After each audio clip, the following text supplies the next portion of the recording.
আসসালামু আলাইকুম। প্রিয় দর্শক, গতকালকে আমি দৈনিক প্রথম আলোর একটা জরিপের কথা বলেছিলাম। সেই জরিপে তারা অনেকগুলো প্রশ্ন করেছিল এবং তারা একটা একটা করে প্রশ্ন নিয়ে আলাদা আলাদা রিপোর্ট করছে। কালকে কিছু করেছে, আজকেও কিছু করেছে। তো আজকে একটা রিপোর্ট আমার কাছে খুবই গুরুত্বপূর্ণ মনে হয়েছে। আমি কালকে এমনিও বলেছিলাম, সেই জরিপে একটা জায়গায় আমার খুবই খটকা লেগেছিল। সেটা হলো যে এই সরকারকে খুবই অপছন্দ করে এমন লোকের সংখ্যা তারা দেখিয়েছিল ৩.২ ভাগ। আমি বলেছিলাম এটা হতে পারে না। কারণ আওয়ামী লীগের যত লোক ছিল, আওয়ামী লীগ যারা সমর্থক, কর্মী যারা আছেন, নেতা যারা আছেন, তারা আমি যদি ধরেও নেই আপনাদের কথার কথা যে তারা সবাই খুব দুষ্ট লোক ছিল, খারাপ লোক ছিল, চাঁদাবাজ ছিল, মানে সন্ত্রাসী ছিল, সব ধরে নিলাম। কিন্তু এই সরকার আসার কারণে তাদের সেই সমস্ত কর্মকাণ্ড তো বন্ধ হয়ে গেছে। বন্ধ হয়ে গেলে তারা কি এই সরকারকে পছন্দ করবে? করবে না। যারা ভালো লোক ছিল, যারা আওয়ামী লীগের উপর মাধ্যমে কিছু একটা ভালো কিছুর প্রত্যাশা করতো, তারাও নিশ্চয়ই সরকারকে পছন্দ করবে না এবং তারা খুবই অপছন্দ করবে। সেই সংখ্যাটা মাত্র ৩% হতে পারে না, এটা আমার কাছে মনে হয়েছিল। এটা নিয়ে আমি কালকে আলোচনা করেছিলাম। এ নিয়ে অনেক মন্তব্য পেয়েছি। যে সময় পাই কাল পরশু এই মন্তব্যগুলো নিয়ে একটা আলোচনা আমরা করবো। কিন্তু আজকে আমি যেটা আলোচনা করছি, দেখুন, কালকে আলোচনা থেকে আমি এটা বলার চেষ্টা করেছিলাম যে এই জরিপটার মধ্যে হয়তো আওয়ামী লীগের লোকদেরকে খুব বেশি একটা ইনক্লুড করা হয় নাই, অথবা এই জরিপের আওয়ামী লীগের একটু বিপক্ষে গিয়েছে, আওয়ামী লীগের বিপক্ষে মতামতটা আছে এমন একটা প্রমাণের চেষ্টা করা হয়েছে। কিন্তু আমার ওই কথা যদি আমি সত্য ধরে নেই, তাহলে পরে আজকে যেটা আলোচনা করবো সেটা আরো ভয়ঙ্কর মনে হচ্ছে আমার কাছে। সেটা কি, এটার নিউজ তারা মানে ওরা যা শিরোনাম করেছে প্রথম আলো, সেটা বলেছে নির্বাচনে আওয়ামী লীগকে চান না 28%, শর্তহীন ও শর্তযুক্তভাবে চান 69%। দেখুন, বিষয়টা কিন্তু আসলে একটু জটিল হয়ে গেল। যে 69% মানুষ বলতেছে যে তারা আওয়ামী লীগকে নির্বাচনে চান। এদের মধ্যে কেউ কেউ বলেছেন যে না, এই শর্তে চাই। শর্তগুলি কেমন? তাদের ক্ষমা প্রার্থনা করতে হবে, তাদেরকে বিচার করতে হবে, তারপরে চাই। আবার কেউ কেউ বলেছে না, কোনো শর্তই দেওয়া চলবে না, তারা নির্বাচন করবেন এবং নির্বাচন করার পর যদি তাদের জনগণ প্রত্যাখ্যান করে তাহলে তার প্রত্যাখ্যাত হলো, না হলে তাকে নির্বাচনের বাইরে রাখার কোনো রকম গণতান্ত্রিক অধিকার এই সরকারের নাই। এটা অনেকে বলেছে।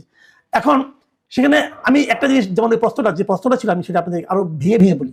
প্রশ্নটা ছিল যে আগামী জাতীয় সংসদ নির্বাচনে গণ অভ্যুত্থানে পতিত দল আওয়ামী লীগের অংশগ্রহণ সম্পর্কে আপনার মতামত কি? দেখুন, প্রশ্নটার মধ্যে কিন্তু আওয়ামী লীগকে খুবই ছোট করে দেখানো হয়েছে যে গণ অভ্যুত্থানে পতিত দল, তার মানে আওয়ামী লীগ অবশ্যই গণ অভ্যুত্থানে পতিত হয়েছে, এটা নিয়ে আমার কোনো আপত্তি নেই। কিন্তু কিন্তু যখন 1 বছর 1.5 বছর পর যখন এই প্রশ্নটা করা হয়েছে, উত্তরদাতাকে আবারও স্মরণ করিয়ে দেওয়া হয়েছে যে এই দলটা কিন্তু গণ অভ্যুত্থানে পতিত। তার মানে এই দলের প্রতি আপনার সিম্প্যাথি না দেখালেও কোনো সমস্যা নেই, এই ধরনের একটা ইঙ্গিত কিন্তু প্রশ্নের মধ্যে আছে। সেরকম ইঙ্গিত থাকা সত্ত্বেও উত্তরটা কি এসেছে শুনেন। উত্তরটা এসেছে যে 27.8% উত্তরদাতা বলেছেন বিনা শর্তে আওয়ামী লীগকে ভোটে অংশ নিতে দেওয়া উচিত। আমি মনে করি এটাই আসলে আওয়ামী লীগের মূল সমর্থক। তারা 27.8% লোক এরা বলেছে যে কোনো রকম শর্ত টর্ত না, আওয়ামী লীগকে নির্বাচনে অংশ নিতে দেওয়া উচিত। আর 26% উত্তরদাতার মতে শাস্তি ও সংস্কার হলে আওয়ামী লীগ নির্বাচনে অংশ নিতে পারে। তার মানে প্রায় কাছাকাছি।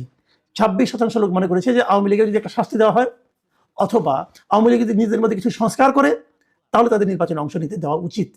আর 14.8% মানুষ তারা বলেছে যে আনুষ্ঠানিকভাবে যদি আওয়ামী লীগ ক্ষমা চায়, তাহলে আওয়ামী লীগকে নির্বাচনে অংশ নিতে দেওয়া উচিত। আওয়ামী লীগ বলবে যে আমরা যা করেছি এই সময়টাতে তারা ভুল করেছি, এটা বললেই তাদেরকে ক্ষমতায় যেতে দেওয়া, নির্বাচন করতে দেওয়া উচিত। এই তাহলে 3টা ধারণা। একটা হলো বিনা শর্তে দেওয়া উচিত, আরেকটা ধারণা শাস্তি ও সংস্কারের কারণে দেওয়া উচিত, মাধ্যমে দেওয়া উচিত, আরেকটা ধারণা হলো যদি তারা ক্ষমা চায় তাহলেই দেওয়া উচিত। এই 3টা যোগ করলে দাঁড়ায় 69.2%। এখন 69.2% লোক বলছে যে আগামী নির্বাচনে তারা কিছু শর্ত দিয়ে অথবা শর্ত না দিয়ে যেভাবে হোক তারা আওয়ামী লীগকে নির্বাচনে দেখতে চায়।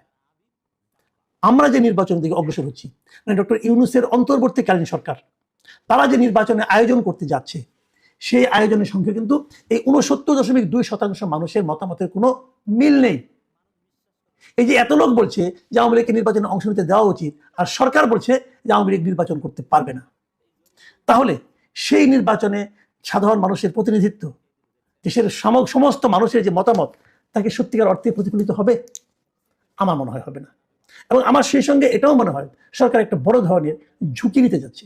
দেখুন প্রিয় দর্শক, এটা যখন আমি সকালে নিউজটা পড়লাম, পরে বিকেলের দিকে আমি আমার যে এই ইউটিউব চ্যানেলটা আছে সেখানেই আমি একটা জরিপের মতো করেছি।